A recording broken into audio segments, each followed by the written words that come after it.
сынақтардан өткен, халқымыздың бірлігін сақтайтын ерекше күн.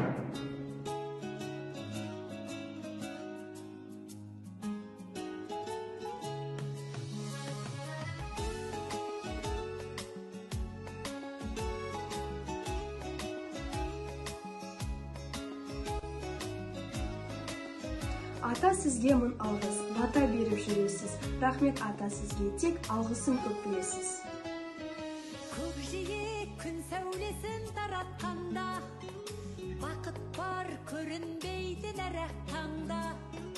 Біз ұйықтап кеткен жоқпыз мәңгілікке. Бұл көктемнің алғашқы күнінде сіздерге амандық пен саулық тілей отырып, шын жүрекпен, ризалықпен сіздерге алғыс айтамыз. Көңілдеріңіз нұрға, өмірлеріңіз ән мен жырға толы болсын.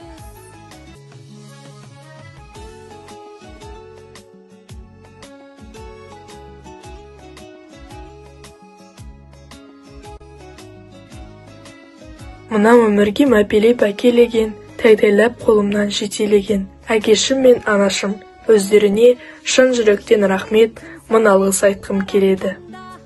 Асқар әкешім, өсірдің бізді жетелеп, алғысым көп сізге айтамын еркелеп.